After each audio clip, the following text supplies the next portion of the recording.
Anlayatqanыңlar Muhammed Aleyhisselam'ның tercüme hali namlı eser. 180. bab Tabuk uruşu.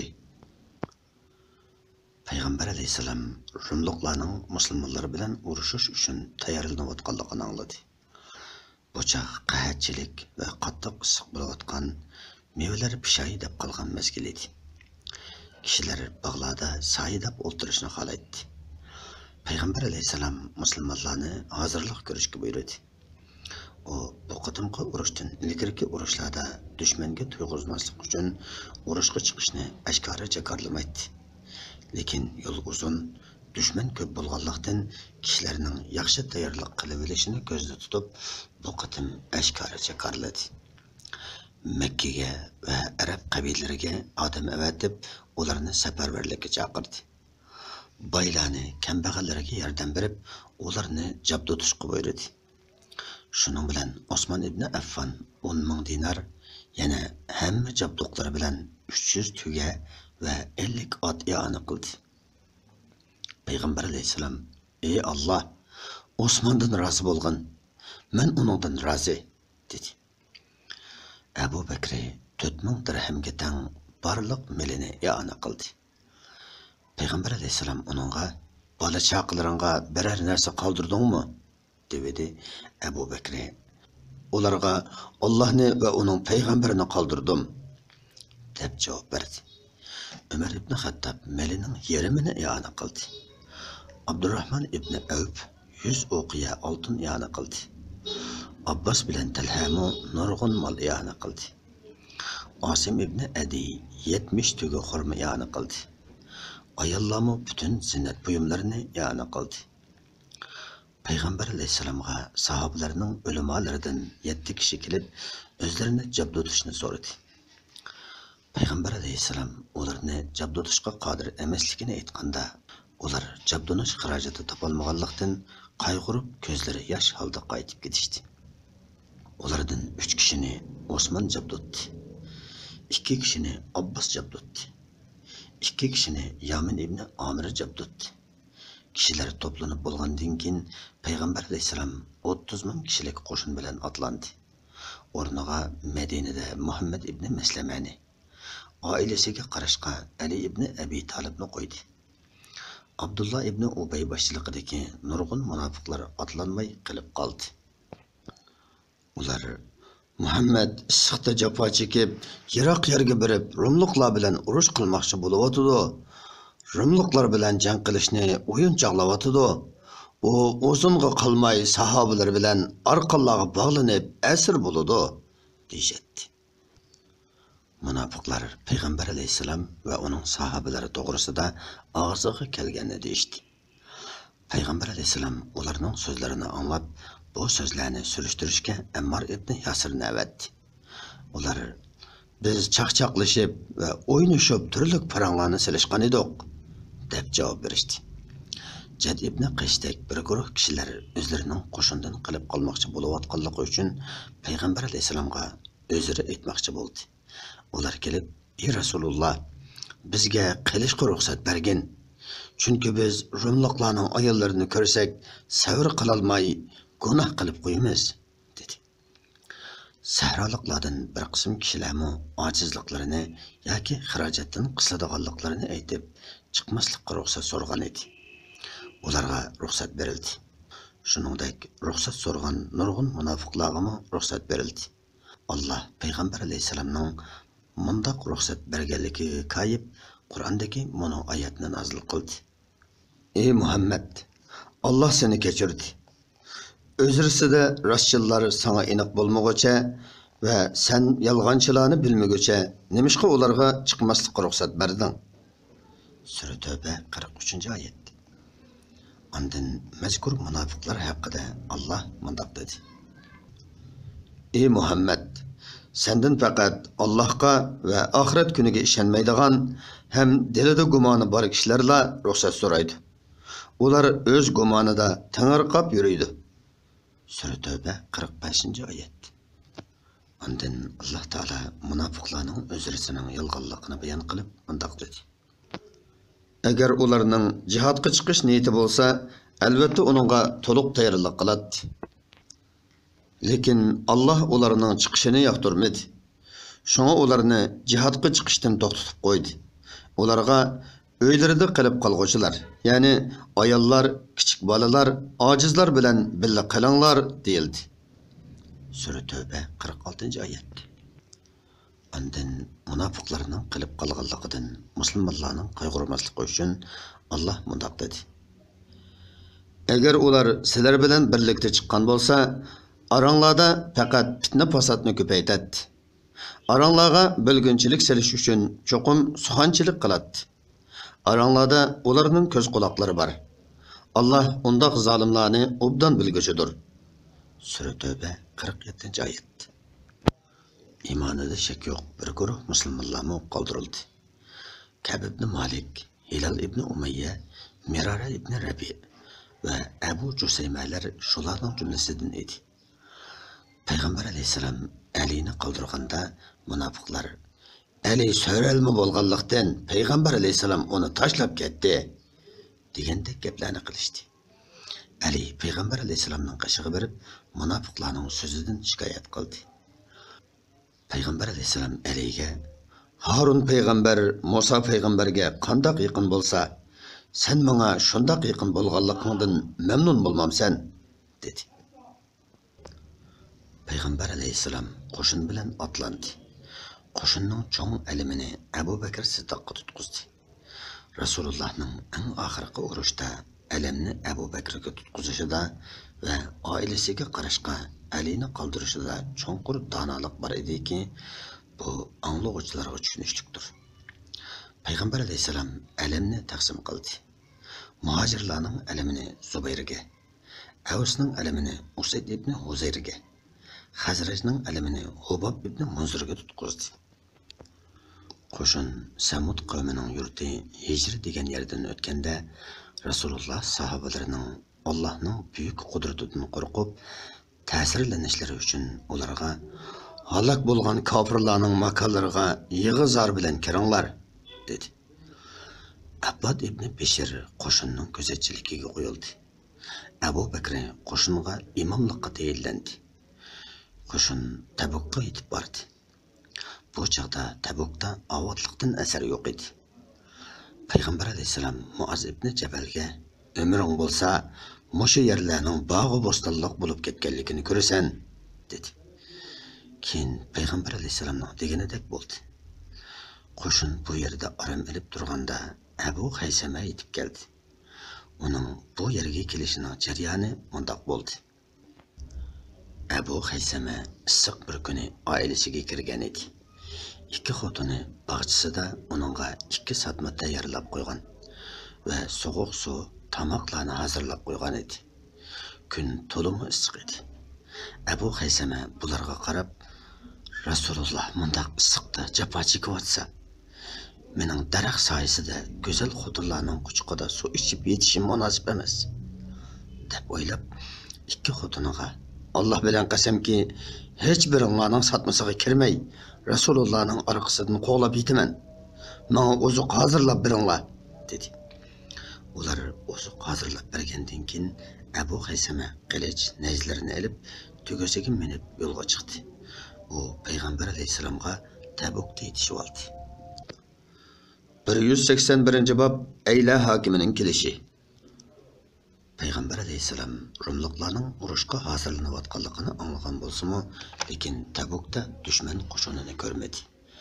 Bu yerda bir qancha kun turdi. Bu asnoda Aylaning hokimi Yuhanna va uning bilan birlikda Jarba, Azruh, Mina aholisi keldi. Yuhanna islom dinini qabul qilmay, boj xaraj to'lashga Payg'ambar alayhisalom bilan sulh tuzdi.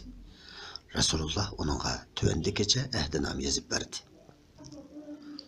Bismillahirrahmanirrahim. Bu Allohdan va uning elchisi Muhammad payg'ambardan Yuhannaga va Ayla aholisiga. Mayli ular quruqlikda yoki dengizda bo'lsin, omonlik berilgan ahdinomadir. Ular va ularning tarafdorlari bo'lgan Sham xalqi, Yaman xalqi, dengiz xalqi Allohning va uning payg'ambari Muhammadning himoyasida bo'ladi. Ulardan kimki ahdinomaga xiloflik qiladi ekan, uning meli, jani himoya qilinmaydi. Bundaq kishilarning meli tortib olg'uvchilarga halol hisoblanadi. Ahdinoma bo'yicha ish qilganlar qayerda bo'lsa, mayli dengizda yoki quruqliqda bo'lsin, ularga daxli taruz qilinmaydi. 182 bab Rasulullahning Azruh va Jarba aholisiga ahdinoma yozib berishi. Payg'ambar alayhissalom Azruh va Jarba aholisiga mundaq ahdinoma yozib berdi. Bismillahirrohmanirrohim. Bu Muhammad payg'ambarning Azruh va Jarba aholisiga bergan ahdnomasidirki, ular Allohning va Muhammad payg'ambarning himoyasida tinch yashaydi. Ular har yili Rajab oyida to'liq 100 dinar xaraj to'laydi. Musulmonlarga nasihat qilishga va marhamat qilishga Alloh kepildir. Mina aholisi o'z mahsulotlarining 4dan 1ni musulmonlarga berish sharti ostida ular bilan sulh tuzildi. Ondan payg'ambar alayhissalom Tabukdan o'tib Sham taraflariga berish to'g'riliq sahobalar bilan maslahatlashdi. Umar uningga agar olg'a minishga buyurilgan bo'lsang, mang'in dedi. Rasululloh agar minishga buyurilgan bo'lsam, maslahat solmaydim dedi. Umar ey Rasululloh, Rumliqlarning soni ko'p. Shamda biror musulmon yo'q. Dushman bizning bu yerga kelganligimizdan qo'rqdi. Bu yil qaytib ketsak, kincha ahvolga qarab boqamiz yoki biror yaxshi ishni maydonga keltirar dedi. Payg'ambar alayhissalom Umarning maslahatini qabul qilib, qo'shinni qaytishga buyurdi. Qo'shin Madinaga qaytib keldi. 183-bob Zirar masjidi. Payg'ambar alayhissalom Madinaga yaqinlashganda Zirar masjidi to'g'riliq xabar angladi. Munofiqlardan bir guruh kishilar musulmonlar jamoatini parchalash uchun Zirar masjidini Quba masjidiga taqobil solgan edi. Munofiqlardan bir guruh odam payg'ambar alayhissalomdan mushu masjidda namoz o'qib berishni talab qilib keldi. Rasululloh uni silishning sababini so'raganda, ular biz yaxshi niyat bilan soldik deb Allohni tilga olib qasam qilishdi. Alloh guvohlik beradiki, ular cho'qim yolg'onchilardir. Payg'ambar alayhissalom sahobalardan bir to'p odamni bu masjidni buzib o'tishga avatdi. Ular bir masjidni buzib tashladi. Payg'ambar alayhissalom Madinaga qaytib kelgandan keyin urushga chiqmay qolganlardan bir turkum odam yolg'on uzrlarni aytib keldi. Payg'ambar alayhissalom ularning sirtiga qarab uzrlarini qabul qildi. Ichki ahvolini Allohga topshirdi va ular uchun istig'for etdi. 184-bob Tabuk urushiga chiqmagan 3 kishi haqida hikoya.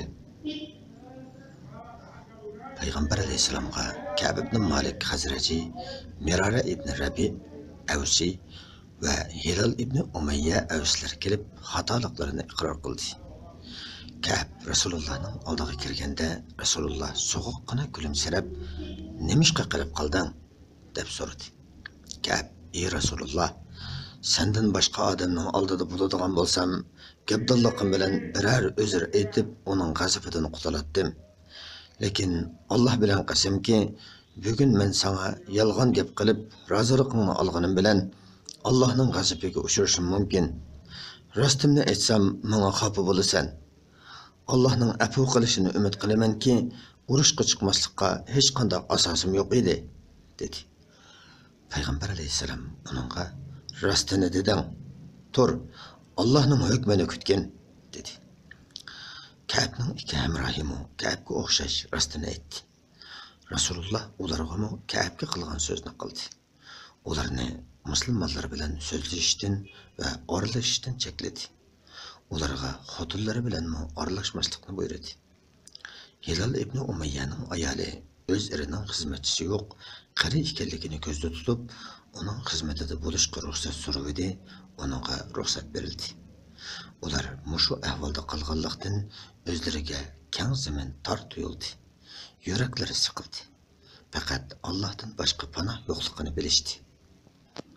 Alloh taolo ularning tövbesini qabul qildi.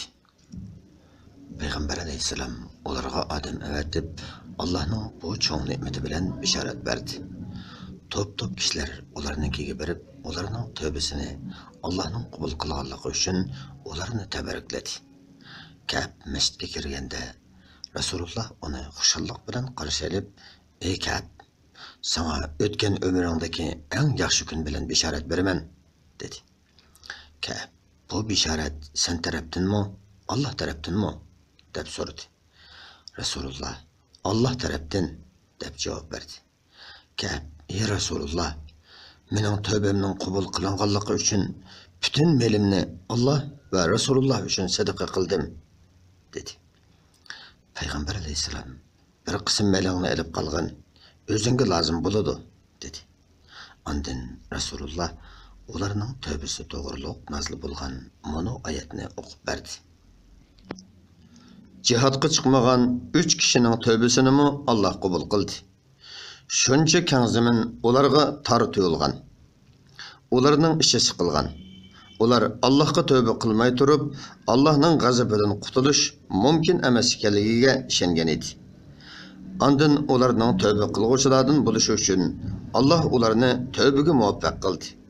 Alloh haqiqatan tövbeni bekmi qabul qilguvchidir. Nihoyatda mehribondir. Sura Tövbe 118-oyat. 185-bob Saqib qabilasining elchilari. Payg'ambar alayhisalom Tabuk urushidan qaytib kelgandan keyin uningga Saqib qabilasining elchilari keldi. Bu elchilarning kelishi mundaq bo'lgan. Payg'ambar alayhisalom Saqib qabilasiga qilgan muhosirasidan qaytib kelayotganda Saqib qabilasidan Urva ibn Mas'ud uning orqasidan yetishib kelib musulmon bo'lgan va uningga xalqini islom diniga da'vat qilmoqchi ekanligini aytgan. Rasululloh uningga "Ular seni o'ldirib etadi" deganda u "Ey Rasululloh, men ular uchun qizlaridanmi suyimlik" degan va o'zining martabalik odam ekanligiga qarab xalqim menga itoat qiladi degan umidda yo'lga chiqqan. Chunki u qavmi ichida hammasi yaxshi ko'radigan nopuzliq odam edi. Urva Toifga kelib maqsadini o'tirg'a qo'yishi bilan qavmi uni etib tashlagan. U o'lib bir oydan keyin Saqib qabilasidagilar o'zaro maslahatlashib, o'zlarining atrofdagi butun arab xalqi bilan urushga qodir emas ekanligini bayon qilishgan. Va bu to'g'rida payg'ambar alayhisalom bilan so'zlashib baqish uchun bir odamni avatish qaroriga kelishgan. Shuning bilan ular Abdu Yalil ibn Amirning birishini talab qilishgan bo'lsa-mu, Abdu Yalil bosh tortib, "Menga bir qancha odam qo'shmasanglar bormayman" degan. Shuning bilan uningga cho'nglardan 5 odamni qo'shib avatgan. Ular elchi bo'lib Rasululloh bilan ko'rishish uchun Madinaga kelgan. Rasululloh bu elchilarning Qur'on ting'ishi va musulmonlarning namoz o'qishini ko'rib turishi uchun masjidning bir tarafida ularga bir chadir tikib berdi. Shuning bilan ular har kuni Rasulullohning yoniga kelib turdi. Yuktoqlarining qishida o'zlarining ichida yoshi eng kichik bo'lgan Osmon ibn Abu Asni qoldirdi. Ular qaytib kelganda Osmon payg'ambar alayhisalomning qishig'i berib Qur'on o'rgatdi. Rasululloh uxlab qolgan bo'lsa, Abu Bakrdan o'rgatdi. Shunda qilib u Qur'ondan ko'p suralarni yodlab oldi. Osmon buni hamrohlaridan yushirdi. Mazkur elchilar islom dinini qabul qilib, Rasulullohdan o'zlariga birsini boshliq qilib berishni talab qildi. Osmon ibn Abu As islom diniga, Qur'on o'qishga va diniy ahkamlarni o'rganishga hiris bo'lganlikdan payg'ambar alayhisalom uni ularga boshliq qilib tayinlab berdi. 186-bob Toif aholisiga yozilgan maktub. Payg'ambar alayhisalom bu elchilarga Toif aholisiga qaratib maktub yozib berdi. Maktub tuvandikicha edi. Bismillahirrohmanirrohim. Allohning elchisi Muhammad alayhisalomdan mu'minlarga: Vaja jilg'isining daraxtlarini kesish, hayvonlarini o'lash haromdir. Buningga xiloflik qilgan kishining kiyimi soldirilib, uningga darrov uriladi. Elchilar islom dini qavmimizning qalbiga singib olsin va nodon xotinlar cho'chib ketmasin deb Rasulullohdan saqibliklarning butini bir ay kechiktirib chiqishni so'radi. Payg'ambar alayhisalom buni ma'qul ko'rdi. Elchilar Payg'ambar alayhisalomning yonidan uzab chiqqandan keyin ularning boshlig'i: "Men saqibliklarning ahvolini obdan bilaman. Şoňa sizler musulmon bolganlygyňlarny ulardan ýüşüriňler. Ularny urushdan qorkutuňlar. Ularga Muhammed bizni qiyin işlarga da'vat qilgan edi. Biz ularni urunlashdan bosh tortdik. U bizdan botlarni chaqishni, zina qilmaslikni, haroq ichmaslikni, jazoni xo'rlik qilmaslikni talab qildi. Danglar" dedi. Elchiler yurtiga yetib borgandan keyin Saqib aholisiga: "Biz Qurol bilan maydonga chiqqan kishilar bo'ysungan qo'pol odamning yonidan keldik. U bizni qiyin ishlarga da'vat qildi" deb yuqoridagi so'zlarni aytdi. Saqib aholisi: "Muhammadga hargiz itoat qilmaymiz" deydi. Elchilar: "Undaq bo'lsa, qurollaringlarni tuzab, qo'rg'onlaringlarni puxtalab, urushga tayyorlik qilinglar" dedi. Ular shundoq qilmoqchi bo'ldi. Ammo 2-3 gün o'tganda Allah ularning dillariga qo'rqinish solib qo'ydi. Ular elchilarga: "Muhammad bilan urushga kuchimiz yetmaydi ekan. Sizlar qaytib berib, u da'vat qilgan ishlarni qabul qilinglar" dedi. Elchilar: "Biz kelishgan va musulmon bo'lgan edik" deydi. Ular: "Nimishqa buni burun bizdan yoshirdinglar" deb so'raganda elchilar: "Sizlardan shayton kibrisi tuguguncha yushirayli degan edik" deb javob berdi. Shuning bilan Saqib aholisi musulmon bo'ldi. 187-bob Lat botining chaqib o'tilishi. Rasululloh Saqib aholisining musulmon bo'lganligini anglagandan keyin Abu Sufyan bilan Mughira ibn Shu'bani Saqib qabilasining Toifdagi Lat degan botini chaqib tashlashga avatdi. Ular berib Lat botini chaqib tuz qilib etdi. 188-bob Abu Bakrning haj qilishi. Hijriyaning 9-yili Zulqa'da oyining oxirida Payg'ambar alayhisalom hajga boradigan kishilarga Abu Bakrni boshliq qilib avatdi.